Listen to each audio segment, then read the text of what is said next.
আজকে তোমার বাপের বাড়ি ভাঙছে বলে তুমি কাঁদছো, তোমার চোখে পানি পড়ছে, তুমি আজ দেশে যেতে পারছো না। তুমি ভেবে দেখো কত পরিবারের চোখে তুমি পানি ফেলিয়েছো, কত আলেমের পরিবারের চোখে পানি পড়েছে।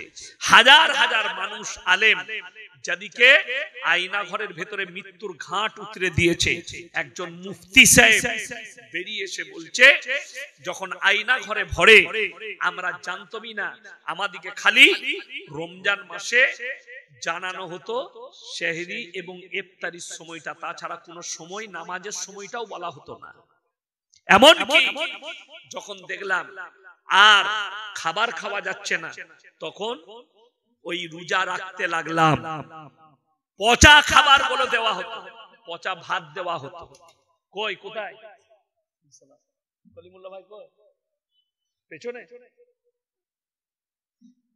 এইদিকে এসো, আগে বস করা।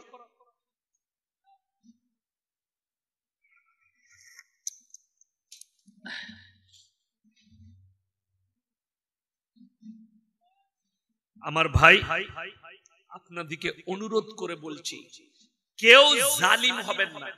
আপনার যদি শক্তি থাকে, আপনি গরিবের পেছনে জুলুম করবেন না। সকলে জোরে বলি ইনশাআল্লাহ। শক্তি আছে বলে আপনি জুলুম করবেন? আপনি কি আল্লাহ থেকেও শক্তিশালী? কথা বলেন, সৃষ্টিকর্তার থেকেও শক্তিশালী? তাহলে জানবেন আপনার শক্তি একদিন শেষ হবে। হবে না? হবে না? আপনার বল একদিন শেষ হবে, আপনার মাল একদিন শেষ হবে, আপনার সম্পদ একদিন শেষ হবে। হাসিনার প্রধানমন্ত্রী যার এত বডিগার্ড, তাকে রান্না ভাত খেতে হয়নি, 45 মিনিটের ভেতরে দেশ ছাড়তে হয়েছে। আজকে কাঁদতে হচ্ছে, আজকে বলছে আমাকে দেশের লোক চাইলে আমাকে ফাঁসি দাও। কেন মৃত্যু চাইছে এটা ভাবতে হবে। এটা আল্লাহর গজব ছাড়া আর কিছু নয়। দেশের যে কোনো রাজা, যে কোনো নেতা, কেউ যদি গরিবের ওপরে, মজলুমের ওপরে জুলুম করে, দুনিয়ার মানুষ তো বরদাস্ত করবে, আমার আল্লাহ বরদাস্ত করবে না। ওই জন্য মজলুমের দোয়াকে আল্লাহ কবুল করে নেয়। হাজার হাজার আলেমের পরিবার, গরিবের পরিবারের দোয়াকে আল্লাহ কবুল করি ওর পতন ঘটিয়েছে। বাশার আল আসাদ 27 বছর নামাজ বন্ধ করে রেখেছিল দামেস্কের মসজিদে, আল্লাহ তারও পতন ঘটিয়ে তাকে দেশ ছাড়া করেছে।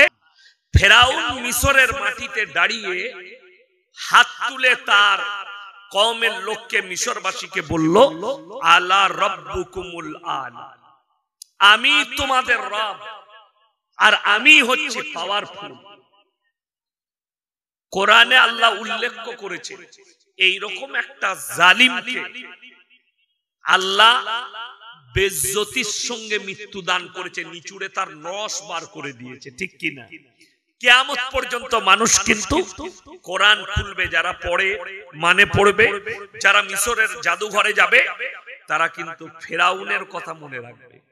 আল্লাহ কিভাবে ফেরাউনের বিনাশ করেছিলেন, তার সৈন্য সামন্ত, তার সামরিক বাহিনী সব ধুলিস্যাৎ একটা মুহূর্তে। নাম্বার 2, নমরুদ ইব্রাহিম আলাইহিস সালাতু ওয়াস সালামকে আগুনে নিক্ষেপ করতে চেয়েছিল এবং করেও ছিলেন। বিরাট শক্তিশালী বাদশা, সামরিক বাহিনী, সামরিক হাতিয়ার, শারীরিক শক্তি কার? নমরুদের। আল্লাহ তাআলা আগুনকে হুকুম জারি করলেন, কুল্লা ইয়া নারুকুনি বারদান ওয়া সালামান আলা ইব্রাহিম, আগুন তুমি ক্ষান্ত হও, তোমার ক্ষমতা নেই, আমার ইব্রাহিমের একটা পশমকে তুমি জ্বালাতে পারবে না। জোরে বলুন সুবহানাল্লাহ। জ্বালাতেও পারেনি, আগুন ঠান্ডা হয়ে গেছে ইব্রাহিম নবীর জন্য। এটা আল্লাহর হুকুম। নমরুদকে আল্লাহ তাআলা জিল্লাত ভরি মৃত্যু দিয়েছে, কিয়ামত পর্যন্ত এটা দলিল। মানুষ যে দুর্বল তার আরো মারাত্মক দলিল দিচ্ছি, পৃথিবীর যত মানুষই হোক। এখন আপনারা যদি এই জলসায় কোন এমপি কে দাওয়াত দিতেন কিংবা এমএলএ, সে কিন্তু বডিগার্ড নিয়ে আসতো না? একটা এমপি Y+ ক্যাটাগরির বডিগার্ড, একটা মুখ্যমন্ত্রীর Y+ ক্যাটাগরির বডিগার্ড, Z+ বডিগার্ড প্রধানমন্ত্রীজি। দেশে আমাদের দেশের প্রধানমন্ত্রীজি যে গাড়িটাই চাপে, রাঞ্চ রিভারের গাড়ি, 10.5 কোটি টাকা দাম। গাড়িটা 0 পয়েন্ট থেকে যদি কাঁচে কেউ গুলি করে, AK-47 থেকে কাঁচ ভেদ করতে পারবে না।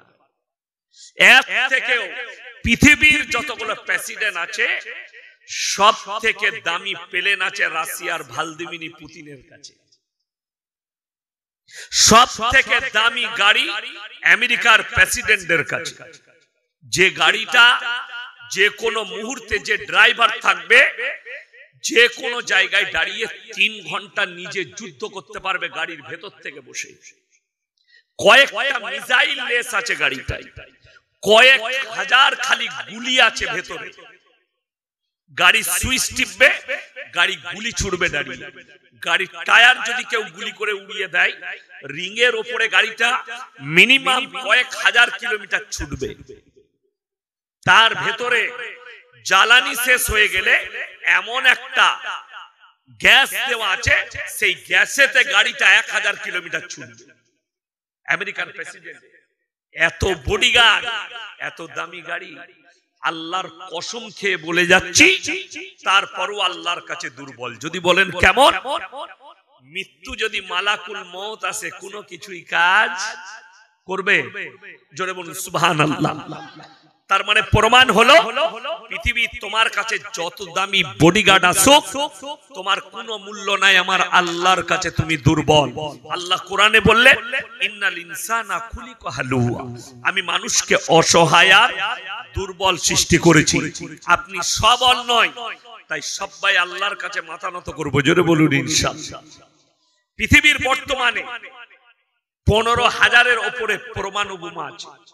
তার মধ্যে 5,500 পরমাণু বোমা রাশিয়ার কাছে, 4,428টা আমেরিকার কাছে।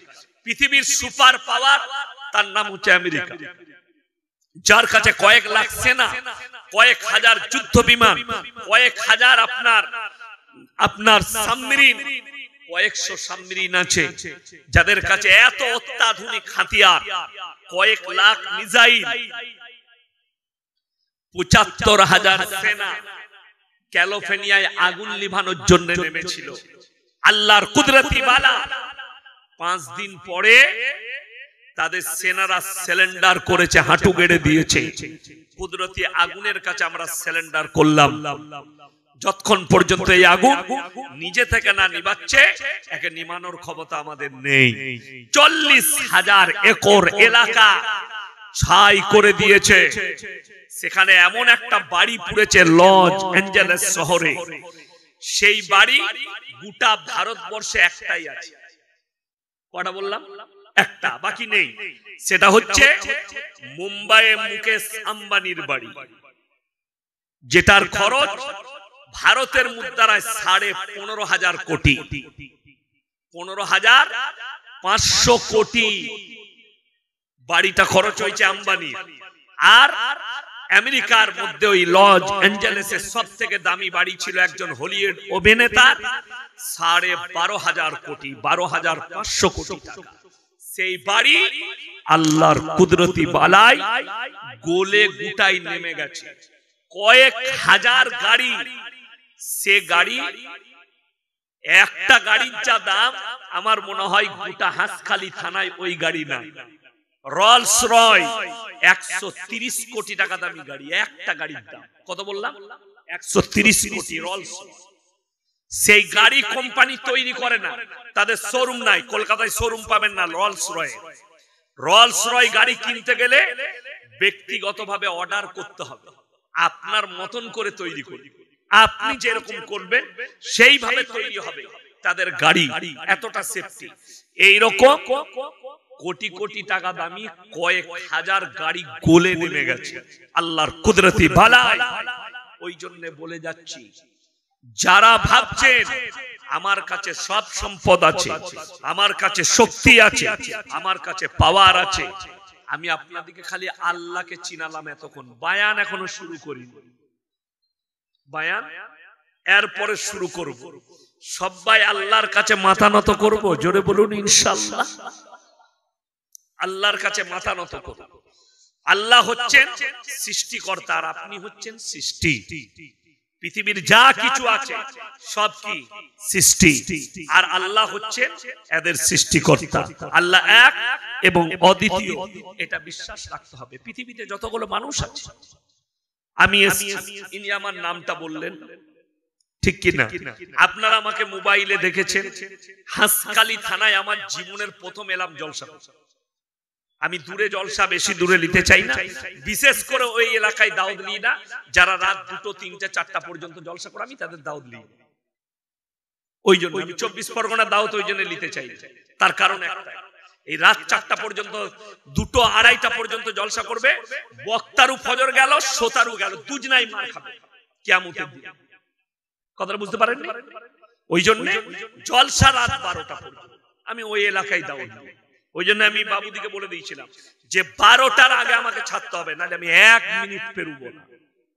যত কিছুই হয়ে যায়, দাওয়াত দিলে দিবে, নাহলে আলহামদুলিল্লাহ। আমরা মাদ্রাসাওয়ালা লোক, আর এই নিয়মটা প্রত্যেকটা বক্তার করা দরকার যে 12টার পরে জলসা করব না। সারা রাত জলসা করছে, 10টা লোক বসে আছে, বক্তাও ঘুমি ঘুমি বায়ান করছে, এও ঘুমি ঘুমি বায়ান শুনছে।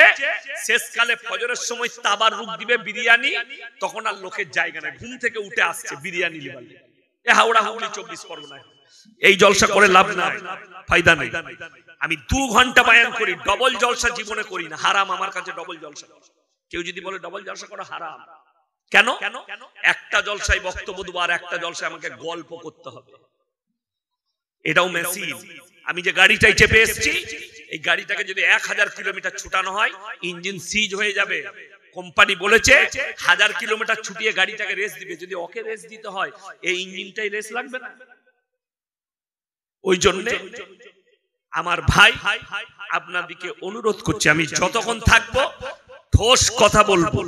আপনি আমল করলে মঙ্গল, না করলে আপনি বুঝবেন। আমি এখন আপনাদেরকে যে বক্তব্য শুরু করব, সর্বপ্রথম হাত তুলে বলুন, কোরআন সত্য কিতাব না মিথ্যা? সত্য। এটা বিশ্বাস করেন? সকলে জোরে বলুন ইনশাআল্লাহ। এটা বিশ্বাস করেন যে কোরআন সত্য কিতাব? চলুন, ভারতে যদি 30 কোটি মুসলমান থাকে, এর মধ্যে 10 কোটি মুসলমান আছে কিনা এটা সন্দেহ আছে। আমাদের দেশে কি হয়, স্টেজে বক্তা দাওয়াত দিচ্ছে, কাকে? অষ্টম বেদী, চতুর্বেদী, পঞ্চম বেদী দিয়ে অন্য ধর্মের দেবদেবীদের সমালোচনা করছে। যে বক্তা স্টেজে এসে অন্য দেবদেবীর সমালোচনা করবে, জানবেন তার কোরআন হাদিসের জ্ঞান নেই। কেন? কোরআনের দলিল, ওয়ালা তাসুবুল্লাযীনা ইয়াদউনা মিন দুনিল্লাহ ফায়াসুবুল্লাহা আদওয়াম বিগাইরি ইলম। হে আমার নবী, বলে দাও, যারা আল্লাহ ব্যতীত অপরের উপাসনা করে, তাদের দেবদেবীকে তুমি গালি দিও না, তাদের ধর্মকে গালি দিও না। অজ্ঞাত অবস্থায় সে তোমার আল্লাহকে গালি দিলে তোমার ক্ষতি হবে। কথাটা বুঝাতে পারলাম? এটা কোরআন, এটা আমার ভাষা নয়, কোরআনের ভাষা। তোমরা তার দেবদেবীকে, তার ধর্মকে গালি দিলে, অজ্ঞাত অবস্থায় সে তোমার আল্লাহকে গালি দিলে তুমি ঘুরিয়ে পাপী হবে। কেন? আল্লাহ সম্পর্কে তার জ্ঞান নেই, রাসূল সম্পর্কে জ্ঞান নেই, কোরআন সম্পর্কে জ্ঞান নেই, সে অজ্ঞাত অবস্থায় গালি দিচ্ছে, না জেনে গালি দিচ্ছে। দিচ্ছে কার জন্য? তুমি দিয়েছো বলে দিচ্ছে, মানে তুমি আল্লাহকে গালি খাওয়াচ্ছ। ইসলাম নিষেধ করেছে, তুমি তোমার ধর্মের প্রচার করো। আজকে এই স্টেজগুলো রঙ্গমঞ্চ তৈরি হয়েছে। স্টেজে যদি ভালো আলেম বস করিয়ে দেন, পশ্চিম বাংলার 100টার মধ্যে 80টা বক্তা বয়ান করতে পারবে না কোরআন হাদিস। চ্যালেঞ্জ দিলাম, চ্যালেঞ্জ দিলাম। এটা ভয়ে পালাবে, মুখ দিয়ে কথা বেরোবে না। বহু বক্তা আছে, নামে চলছে, সুরে চলছে, আর আমাদের দেশের লোক সুর পছন্দ করে। হুজুরের গলা কিবে, সুরে জলসা শেষ। বুঝলি কি হুজুর? বুঝি নাই কিছু, সমাজ শেষ হয়ে গেল। গল্প, দাদর গল্প, বাপের গল্প, বাপ দাদর গল্প, সমাজ শেষ। পেলে কিচ্ছু পাইনি সমাজ। না নামাজ পেয়েছে, না রোজা পেয়েছে, না হারাম পেয়েছে, না হালাল পেয়েছে, না তারবিয়ত পেয়েছে। ওই জন্য স্টেজে জলসা হলে সভাপতি এবং সঞ্চালক একটা ভালো আলেমকে রাখুন, এলাকা ইমামকে রাখুন, যেন কোনো বক্তা অপব্যাখ্যা করে না যেতে পারে, সে যেন বেরিয়ে না চলে যেতে পারে সমাজকে ভুল বার্তা। জানে আমি ডানকুনিতে জলসা করছি, ছোট ছেলে বয়ান করতে এসেছে 24 পরগনা থেকে, আমি মসজিদে শুয়ে আছি, এরপর যাব স্টেজে, রেডি হচ্ছি, তার বয়ান চলছে, এমন একটা বক্তব্য দিয়েছে সেই বক্তব্যটার উপরে আকীদা আনলে কাফের হয়ে যায় এবং তার নিজের ঈমান চলে যাবে।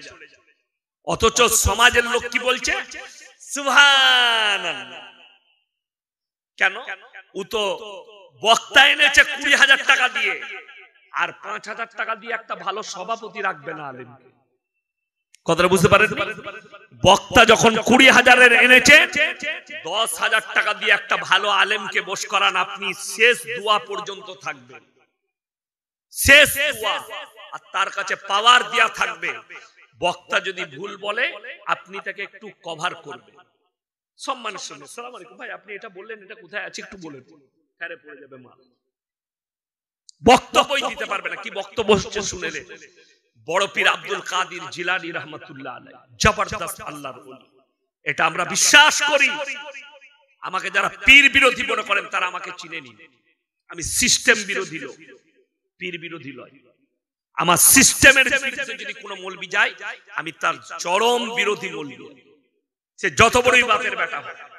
কি বয়ান হচ্ছে? ভাইয়েরা মায়েরা বোনেরা, বড় পীর আব্দুল কাদের জিলানী কত বড় পীর ছিল বাবা। বলবো? সবাই বলছে হুজুর বলুন। বলছে বাবা, গোটা পৃথিবীর যতগুলো সমুদ্র আছে সব পানিগুলো যদি কালি করে দেওয়া হয়, আর গাছগুলো যদি কলম করে দেওয়া হয়, আর পৃথিবীর মানুষ বড় পীরের যদি প্রশংসা করতে লিখতে শুরু করে, কিয়ামত পর্যন্ত সব পানি শেষ হয়ে যাবে, কিন্তু বাবা বড় পীরের প্রশংসা করে শেষ করা যাবে না। সবাই বলে সুবহানাল্লাহ। বুঝলি কি বে? বুঝে না কিচ্ছু। এই কথাটার কারণে বক্তার ঈমান চলে গেছে। যদি কোন বাপের বেটা মৌলবি স্টেজে এখানে আছে, যদি আমাকে টক্কর দিতে পারে যে না আপনি ভুল বলছেন, ঠিক বলেছে, আমি জীবনে আর নদিয়া ডিস্ট্রিক্টের দাউদ বলা চ্যালেঞ্জ দিলাম, আল্লাহর কসম করে বলছি, যদি কোন বাপের বেটা মৌলবি থাকে নিয়ে আসো, চ্যালেঞ্জ দেয়, তার ঈমান চলে গেছে। কারণ কি? এটা কোরআন বিরোধী কথা। পৃথিবীতে যতগুলো মানুষ আছে, কোন মৌলবি যদি বলে আমার মতো মৌলবি নাই, জানবেন সেটা মূর্খ মৌলবি। কোন বক্তা যদি বলে আমার মতো বক্তা নেই, সেই বক্তা হচ্ছে মূর্খ বক্তা। কোন ডাক্তার যদি বলে আমার মতো ডাক্তার নেই, সেই ডাক্তার ব্রেনে ক্যারেক আছে, মূর্খ ডাক্তার। কোন মাস্টার যদি বলে আমার মতো মাস্টার পাবি না, এটা মূর্খ মাস্টার। তুমি কেমন ওটা 10টা লোকে প্রশংসা করবে, তুমি নিজে করতে পারবে না। একটা মানুষ নিজের প্রশংসা করার যোগ্যতা কেউ রাখে না। চলুন, এই যে কাহিনীটা বড় পীরের নামে নামিয়ে লাগিয়েছে, এটা কোন নবী পয়গম্বরের জন্য ইউজ হয়নি, শুধুমাত্র একমাত্র আল্লাহ নিজের জন্যই প্রযোজ্য করেছেন। কোরআনে কোথায়? সূরা কাহাফ। যাদের বাড়িতে বাংলা মানে কোরআন আছে এক্ষুনি ছুটে যান, খুলুন, আমাকে গালি দেওয়ার আগে সূরা কাহাফ একবারই শেষ আয়াতের আগের আয়াত, কুল্লাউ কানাল বাহরু মিদাদান লিকালিমাতি রাব্বি লানাফিদাল বাহরু ক্বাবলা আন তানফাদা কালিমাতু রাব্বি ওয়ালাউ জিনা বিমিসলিহি মাদাদা। হে আমার নবী, পৃথিবীর মানুষকে বলে দাও, গোটা পৃথিবীর যতগুলো সমুদ্র আছে সব পানিগুলো যদি কালি করা হয়, আর পৃথিবীর মানুষ আল্লাহর প্রশংসা লিখতে শুরু করে, সব পানি শেষ হয়ে যাবে। আবার আমি অতটাই দেব, সেটাও শেষ হবে। আল্লাহর প্রশংসা লিখে পৃথিবীর মানুষ শেষ করতে পারবে না। সকলে জোরে একবার বলুন সুবহানাল্লাহ।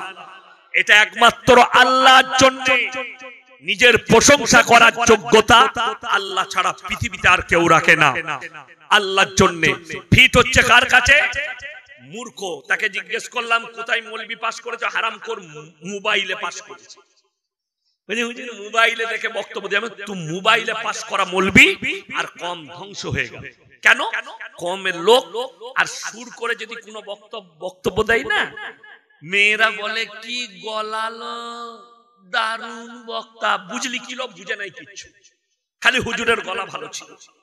এরপরে আপনাদেরকে বলি, কোরআন যদি সত্য কিতাব হয়, 30 কোটি মুসলমানের মধ্যে 10 কোটি মুসলমানের ঈমান আছে কিনা এটাও সন্দেহ আছে।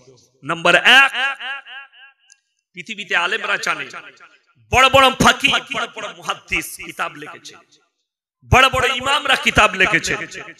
এই ভারতের মাটিতে একজন আলিমের দ্বীপ সবথেকে বেশি কিতাব যিনি লিখেছেন, তিনার নাম হচ্ছে মোল্লা আলী মিয়া নদভী সাহেব রহমতুল্লাহ। 4000 কিতাব লিখেছেন, 4000। এটা অনেক আলেমও জানে না। লখনৌ নদওয়াতুল উলামার প্রতিষ্ঠিত, তিনার লেখা কিতাব মক্কা মদিনার ইউনিভার্সিটির সিলেবাসে আছে। তিনি এত বড় আলেম ছিলেন, মোল্লা আলী মিয়া নদভী সাহেব রহমতুল্লাহ আলাইহি। এইরকম হাজারো আলেম লিখেছেন, বড় বড় মনীষী বই লিখেছেন। আমার আব্বাজি অনেকগুলো বই লিখেছে, কিন্তু কেউ তার লেখার মধ্যে, কিতাবের মধ্যে উপরে লিখতে পারেনি আমার লেখার মধ্যে ভুল নেই। ঠিক বললাম না ভুল বললাম? কারো কাছে যদি কোনো কিতাব থাকে, একটা নিয়ে এসে দেখান, কোনো মৌলবীর হোক, কোনো মনীষীর হোক, সে বই লিখেছে, তার উপরে লিখেছে আমার লেখার মধ্যে কোনো ভুল নেই। আল্লাহর কসম, আল্লাহ তাআলা কোরআন অবতীর্ণ করেছেন, সূরা বাকারায় বললেন, যালিকাল কিতাবু লা রাইবা ফি, আমার এই কোরআনে বিন্দুমাত্র সন্দেহের কোনো অবকাশ নাই। জোরে বলুন সুবহানাল্লাহ। এটা বাকি কোনো কিতাবে নাই, কেউ লিখতে পারে, কার কোনো কিতাবে নেই, একমাত্র আল্লাহ রাব্বুল আলামিন এই কোরআনের জন্য বললেন, আমার লেখার মধ্যে, এই কোরআনের মধ্যে বিন্দুমাত্র সন্দেহের কোনো অবকাশ নেই। এরপরে কি করব? ঘা করব, ওষুধটা সকালে লাগাবে। আমাকে সবাই দাওয়াত দেয় না, আমি হচ্ছে গাল খাওয়া বক্তা। আমি কি গাল খাওয়া বক্তা? তো তুমি গাল দিলে, আরে ফেসবুকে গাল দিয়া সহজ, সহজ না? সহজ নয়। ফেসবুকে তো আমাদের দেশের প্রধানমন্ত্রী, মুখ্যমন্ত্রী সবাইকে গাল দিচ্ছে, দিচ্ছে না? তাই না? খালি লিখে দিয়া ইয়াসিন সাহেব হারামি, এটা লিখতে সহজ না? সহজ নয়। বাপের বেটা হলে একবার স্টেজে আয় দিয়ে বল, এইখানে আমি বায়ান করছি, যদি বাপের বেটা হস্তে এসে বল, আমাকে কিছু করতে হবে না, লোহ কাছে করা, ঠিক কি না? কথা বলেন, আমাকে কিছু বলতে হবে না। ওই জন্য গাল দাও। আচ্ছা বলুন, হক কথা তেতো না মিষ্টি? তেতো, কিন্তু উপকার বেশি। তেতো জিনিসে উপকার নাই, উপকার আছে। মিষ্টিতে ক্ষতি আছে। যাদের ক্যান্সারের পেশেন্ট, বোম্বের ক্যান্সারের ডাক্তাররা বলছে, তারা চিনি থেকে, মিষ্টি থেকে যত দূরে থাকবে তত তাড়াতাড়ি ক্যান্সার রোগ সেরে যাবে। মিষ্টি জাতীয় কোনো জিনিস খাওয়াই যাবে না তাদের। কি বুঝলেন? এটা ক্যান্সারের ডাক্তারদের মেন ওষুধ। তো মুসলমানদের ক্যান্সার কোথায় হয়েছে জানে? মিষ্টি খেয়ে খেয়ে। মিষ্টি কি? ওই যে সুরবালা, গল্প গুজবওয়ালা বক্তা। মেদিনীপুরে এক হুজুর বয়ান করছে, আমি কামড়াই শুয়ে আছি, পাখির গল্প ধরেছে। পাখি একটা, যখন আর 5 মিনিট বাকি আছে, আমি স্টেজে গেলাম, চাপবো 10টার সময়, তখন একজন এরকম বাবাজি বলছে, হুজুর পাখিটা উড়লো না, বলে সামনে বছরের দাওয়াত দিবে, উড়িয়ে দেব। 2 ঘন্টা পানিতে চলে গেল, পানিতে। আমি মনে মনে ভাবলাম, এই কমের উন্নতি কি করে হতে পারে? শেষ। চলুন আপনাদেরকে বলি, হাত তুলে বলুন তো, সুদ খাওয়া হারাম না হালাল? জোরে বলুন, আমি কানে কম শুনি। হারাম। তাহলে আশা করি এই হাঁসখালি থানায় একটাও সুদখোর আছে না? নাই।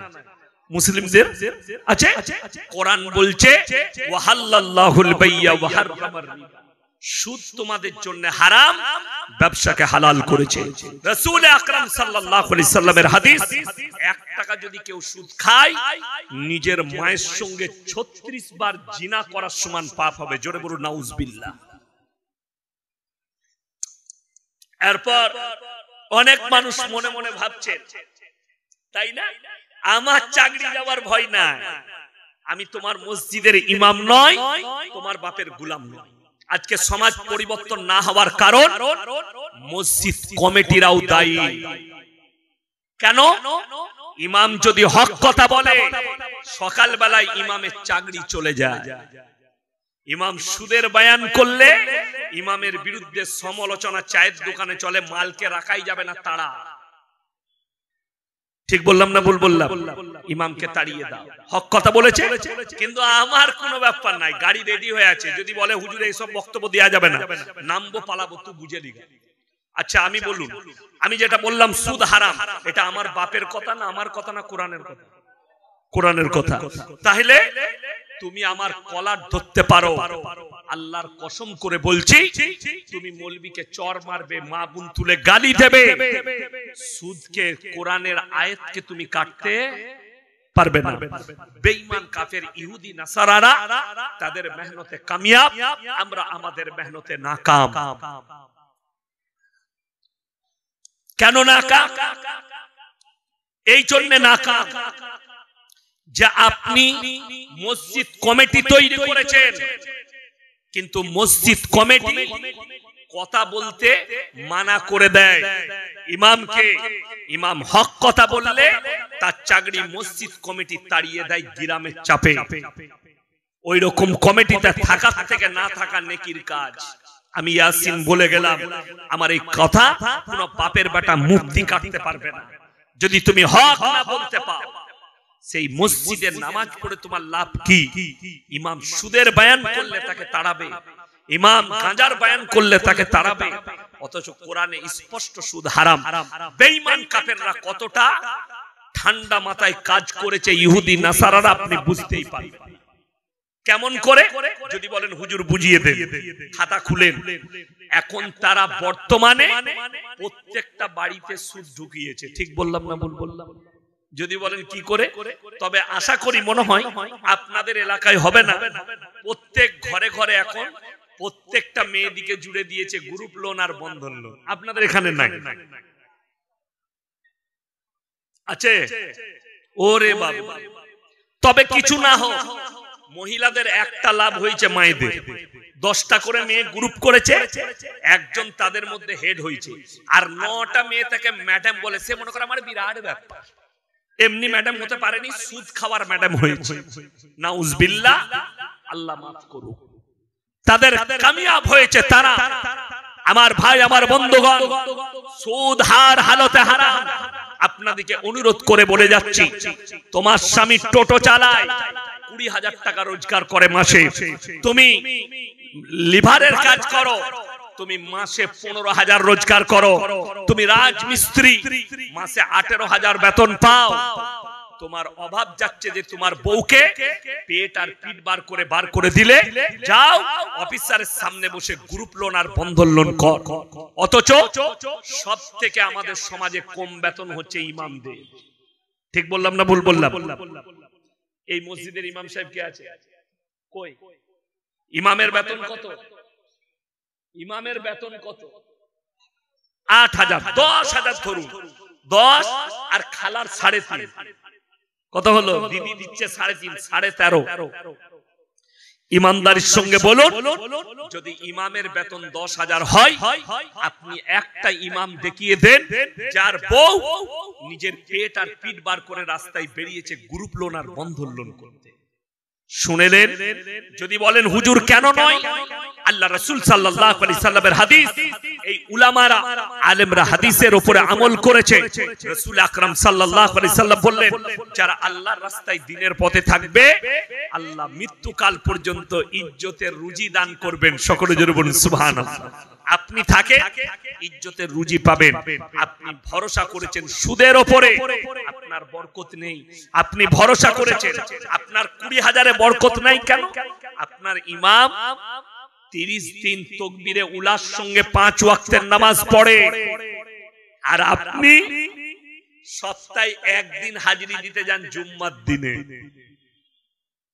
বর্তমানে আমাদের দেশে 3টে কোয়ালিটির নামাজ। কটা বললাম? 3টে।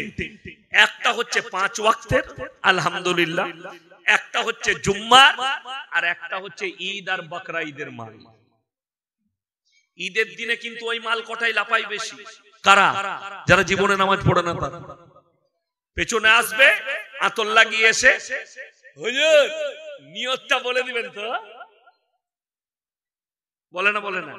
আমি বলছি নিয়ত বলা গুনাহ, আমি বলে গেলাম। কেন? নিয়ত বলে তো লাভ নাই। আচ্ছা, যে 5 ওয়াক্তের নামাজি তাকে নিয়ত বলতে হবে?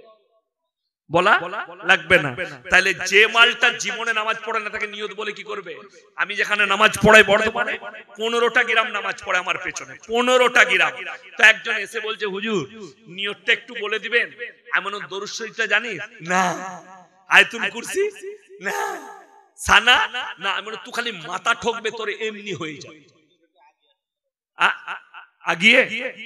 না না, যে যেখানে আছে দাঁড়িয়ে থাকে। অত আগাতে বললে আর আমাদেরকে পেছনে যেতে হবে। আরে সাইড দিয়ে এসো, গাদা জায়গা, এদিকে এদিকে জায়গা আছে, সাইড দিয়ে চলে এসো না, পেরিয়ে আসো। তাকবীর দেব, সবাই এগিয়ে চলে আসুন। নারায়ে তাকবীর। এগিয়ে আসুন, এগিয়ে আসুন, এগিয়ে আসুন। নারায়ে তাকবীর। নিজের সামনে গুলো শীতকাল একটু পূরণ করে নে। আমি এখনো সেইভাবে গরম করি নাই, আমি লাস্ট পর্যন্ত গরম করে দিয়ে যাব। এগিয়ে আসুন, এগিয়ে আসুন ভাই, তাড়াতাড়ি এগিয়ে আসুন। এই যে আপনারা ঢুকে পড়ুন, আপনারা জায়গা থেকে ঢুকেন, প্রবেশ করুন। যারা বসবেন তারা প্রবেশ করে যান। মাশাআল্লাহ, এগিয়ে আসুন ভাই। সবাই একবার দরুদ শরীফ পড়লেন তো? আল্লাহুম্মা সাল্লি আলা মুহাম্মাদিন ওয়া আলা আলি মুহাম্মাদ কামা সাল্লাইতা আলা ইব্রাহিম ওয়া আলা আলি ইব্রাহিম ইন্নাকা হামিদুম মাজিদ। আল্লাহুম্মা বারিক আলা মুহাম্মাদিন ওয়া আলা আলি মুহাম্মাদ কামা বারাকতা আলা ইব্রাহিম ওয়া আলা আলি ইব্রাহিম ইন্নাকা হামিদুম মাজিদ। দেখুন, সবাই নিয়ত করুন আজ থেকে সুদ থেকে দূরে থাকবো। জোরে বলুন ইনশাআল্লাহ। নিজের ফ্যামিলি কেউ যদি ভুলবশত গ্রুপ লোন আর বন্ধন লোন করে থাকে, আপনার বিবি নিষেধ করে দেন, ওই জায়গা থেকে সরে আসুন। সব থেকে দুঃখ কি জানেন? ইসলামে একটা নারীদের জন্য বড় চ্যাপ্টার আছে, চ্যাপ্টারটার নাম হচ্ছে পর্দা। রুজির মালিক সকলে বলুন কে? কিন্তু আমাদের মায়েরা, আপনি ভাবছেন রুজির মালিক হচ্ছে বন্ধন লোন, গ্রুপ লোন। এটা হচ্ছে সমস্যা। রুজির মালিক যদি আল্লাহ হয়, এটা যদি বিশ্বাস হয়, আপনাকে দেখিয়ে দেবো আপনার বাজারে, এই বাজারটার নাম কি পেরিয়ে এলাম, বগুলা।